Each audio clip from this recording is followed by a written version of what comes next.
Hello everybody. In today's video, we're going to be discussing some of the spiritual gems comments for the week of August 12th to 18th, 2024. So friends, we extend you a warm welcome and now let's jump right in. So for this week's Bible reading, we have Psalm 73 and 74 to consideration. And the first question comes from the book of Psalms 74, verses 13 and 14. So let's read it. And this says, "You stirred up the sea with your strength. You smashed the heads of the sea monsters in the waters.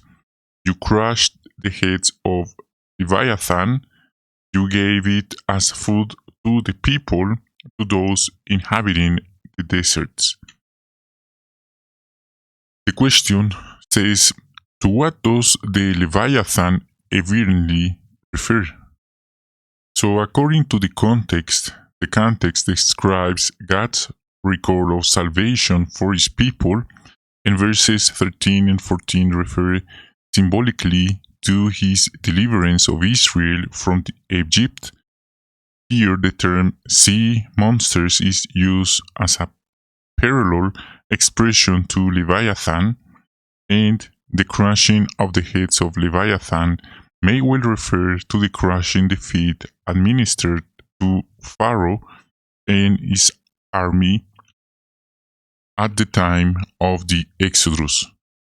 So some people, including some different versions of the Bible, describes Leviathan as a crocodile or a dinosaur even, but according to this context, we notice is a symbolic meaning related with Pharaoh and his army when the Israelites were crossing the sea, and how Jehovah saved them from this Pharaoh, this evil man described as a Leviathan. Okay, now let's move on to the next question. What spiritual gems from this week's Bible reading would you like to share? And let's dive in. Let's start with the first one, and it comes from Psalm 73, verse 1. And this verse says, "God is truly good to Israel, to those pure in heart." So this teaches that Jehovah sees our hearts, the secret person of the heart.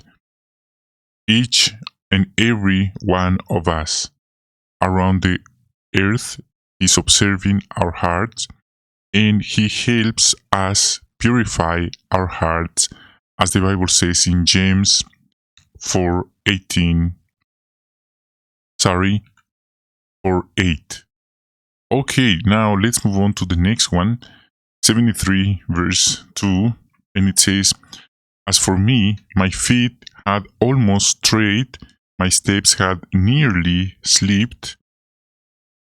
Though Asaph was aware of Jehovah's goodness, his feet almost turned aside from righteous path. This teaches that having knowledge of the Bible, even a privilege in Jehovah's organization, it's valuable and important, but as the Bible says in 1 Corinthians 12, verse 12, chapter 10, "Let the one who thinks he's standing beware that he doesn't fall." Number 3, 73, verse 3 says, "For I became envious of the arrogant when I could see the peace of the wicked." Sometimes we might think and feel that we are missing out on something by serving God. Many young people choose to forget about Jehovah because they think that being a witness is too restrictive. For example, a brother in Spain, he says that he was attracted to the world because the truth seemed difficult and rigid for him.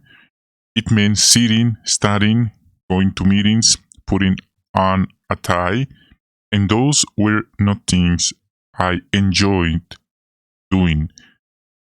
I quote. End of the quote. Number 4. 73:3. Asaph's envy of the prosperity of the wicked ones robbed him of joy till he realized that only a good relationship with God leads to permanent blessings. A good example for us to reflect and think about. Number 5. 73 verse 4. The verse says, "For they have no pain in their death, their bodies are healthy." Despite their evil deeds, from outward appearances, they were secure. Why? Their lives seemed to end without terrible death pangs. They sometimes died peacefully. And self-assured, with no awareness of a spiritual need. On the other hand, some of God's servants suffer painful illness and death, but He sustains them, and they have the wonderful resurrection hope. We expect what we can't see physically. Number 6. 73 verses 2 to 5. We should not become envious of the prosperity of the wicked and adopt their ungodly ways. The wicked are on slippery ground. They'll surely fall to ruins. Moreover, since wickedness cannot be removed under imperfect human rule, our putting forth effort to eradicate it would be futile. Like Asaph, we are wise if we cope with wickedness by drawing near to God and by taking delight in a close relationship with Him. 7. 73, 3 and 6. We must guard against boasting, haughtiness, scoffing, and defrauding. This is the case even though adopting such traits may seem advantageous. 8. 73, 15 to 17. When we are confused in our thinking, we should hold back from making our perplexing thoughts public. Telling a story like that would only discourage others. We ought to meditate peacefully about our concerns and resolve them in our association with fellow believers. 9. 73:16. It says, this verse says, "When I tried to understand it, it was troubling to me." It was good that Asaph didn't voice a complaint, for publicly saying that it's useless to serve Jehovah might have discouraged members of his family or worshippers, or might have undermined their faith.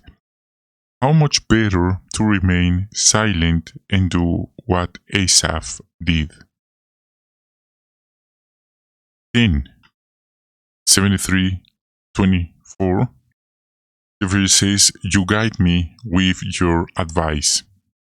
This teaches how important it is to listen and apply the advice we receive. Recently, the organization has been highlighting the role of the auxiliary counselor in the congregation. The instructions for the Life and Ministry meeting say that he can give some piece of advice to all the brothers in the congregation, including some of the elders. It doesn't matter our privilege. If we are humble, we'll listen and apply the advice. Okay, friends, that's a wrap for today's video. Thanks for watching. Hope you have a wonderful day and hope to see you in our next broadcast. See you next time.